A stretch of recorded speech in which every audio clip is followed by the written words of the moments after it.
Hello mga che, ano na? So for today's video, yan, kakain tayo ng McDo.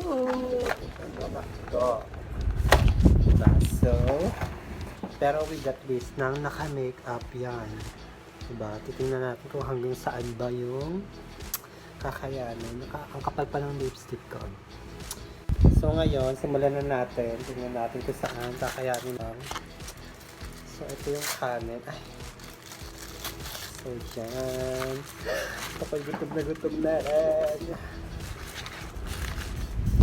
Ano ko, hindi pa ako nakakain ng naka-makeup eh. Ano ba? Ano ba?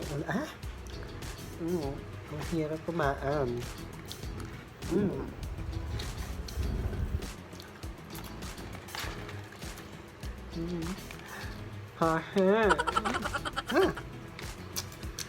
Hirap kumaan.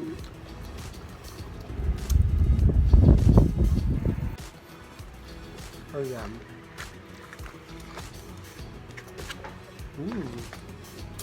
Ang tawag.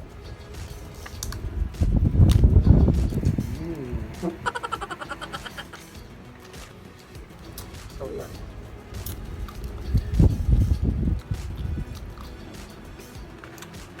Hindi mahalatang gutom na gutom ako, diba? Gutom na talaga ako.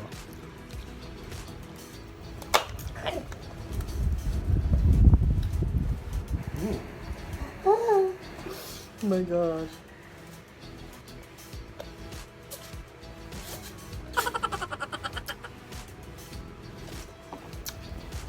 Ew.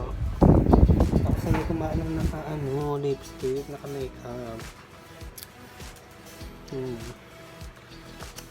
So yan. Ay, akala ko hindi siya naka-record. May sa ASMR. ASMR. Ano ba yung video ka ngayon? Kasi ko lang kasi kumain ng McDo. Charot. Hindi pala ako kumakain ng mga fast food kasi kain na lang sa bahay para mas tipid. Diba? Kailangan mag-budget. Diba na? Wala future. So yan no.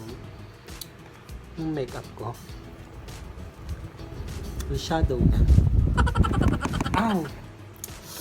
Sakit na ano yun. Parang hindi ko na talaga kakayanin. Sarap.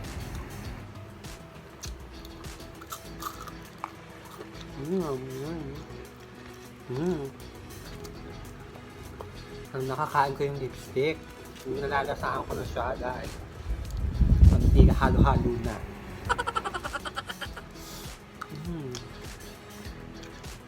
Kaya ka, oo, mahal.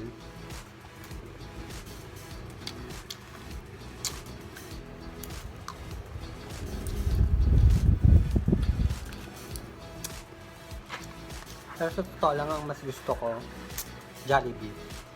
Kahit nung bata ako, Jollibee talaga yung favorite ko. Ikaw, ano favorite mo? Ay, nainggit. Kumain ka na din. Kumain ka na, bilis na. Kumaka na ng pagkain mo. Nabusa.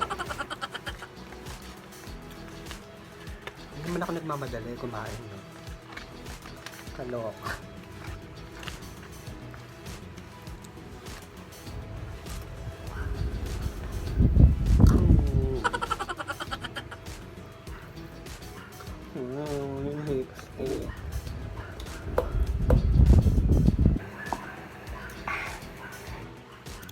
Dahil yung lipstick ko nakain ko na.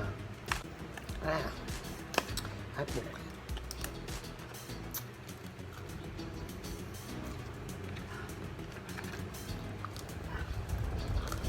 Alam. Ayoko na. Dami pa. Hindi ko na rin kaya ubusin. Busog na rin ako. Ganun lang ako kumain, parang ibon. Saka na ano na ako. Hindi ako komportable ng ano. Diba? Challenge pala to, challenge. Eating McDo wearing makeup challenge. Ganon. English ka pa. So, yun na mga che. Bye-bye na. Bye. Subscribe to my channel. Love you.